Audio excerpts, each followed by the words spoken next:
Ratu Sima. Kerajaan Kalingga berdiri pada abad 674 Masehi. Kerajaan ini mencapai puncak kejayaan ketika dipimpin oleh Ratu Sima. Sang ratu dikenal sebagai pemimpin yang tegas, tidak pandang bulu. Kemasyhuran namanya terkenal hingga ke mancanegara. Hal ini akhirnya mengundang rasa penasaran salah satu raja dari Timur Tengah. Raja tersebut lalu datang ke Jawa untuk menguji dan melihat dengan mata kepalanya sendiri ketegasan Ratu Sima. Pada tahun 674 Masehi, Ratu Sima naik tahta menggantikan suaminya yang wafat, Raja Kartikeya Singa, sebagai Raja Kalingga. Ratu Sima dikenal sebagai pemimpin perempuan yang keras dan tegas, namun berkat gaya kepemimpinan itulah nama Kalingga menjadi salah satu kerajaan Hindu yang terkenal di dunia.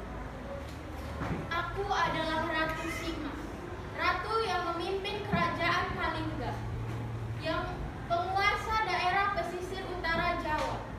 Aku akan menegakkan hukum yang adil dan tidak pandang bulu.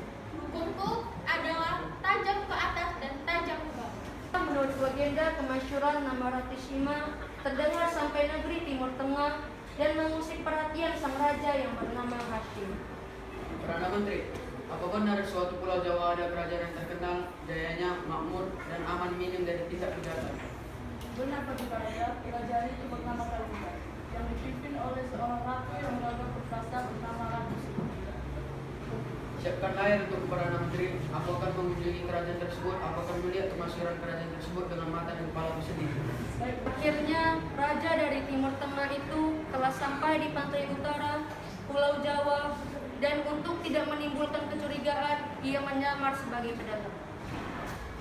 Aku akan menanam sekantung emas di dekat alun-alun kerajaan, dan aku akan melihat apakah rakyat Kalingga berani menyentuh barang yang tidak miliknya. Setelah beberapa bulan, ternyata koin emas itu masih berada di tempat yang sama, yang tidak bergeser sedikit pun, dan masih utuh jumlahnya. Namun pada suatu hari terjadi kesalahpahaman. Pangeran Narayana, putra Ratu Sima, sedang berjalan menuju alun-alun dan tidak sengaja dia mendarat. Ibu Ratu, aku tidak sengaja menginjak koin emas itu. Ampuni aku, Ibu. Apa katamu? Tidak bisa, anakku. Hukum yang telah kubuat dan disepakati bersama-sama harus ditegakkan. Hukumku tidak pandang bulu. Aku sangat menyayangimu, anakku. Tapi kau harus dihukum. Kau jelas-jelas telah menginjak barang yang bukan menjadi milikmu. Putusannya sangat berat bagiku, anakku. Tapi kau harus menjalani hukuman mati. Para pejabat dan pengawal kerajaan secara serempak meminta keringanan hukuman untuk Pangeran Narayana. Namun ratu pun terdiam sesaat, lalu ia mengatakan sesuatu. Pangeran tidak sengaja menginjak koin emas itu. Dia sedang mengamuk, pandangannya lurus ke depan. Jadi ia tidak sengaja menginjak koin emas itu. Alhamdulillah, Pangeran. Baiklah, hukummu akan kuringankan.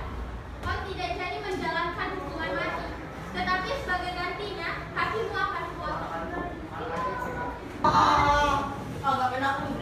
Berita tentang hukuman yang diterima oleh Pangeran Narayana akhirnya sampai ke telinga Raja Tashi, dan ia melihat langsung bagaimana hukuman itu dijalankan. Raja Tashi sangat takjub akan ketegasan Ratu Sima dan menjalankan peraturan negara. Sekian dan terima kasih dari drama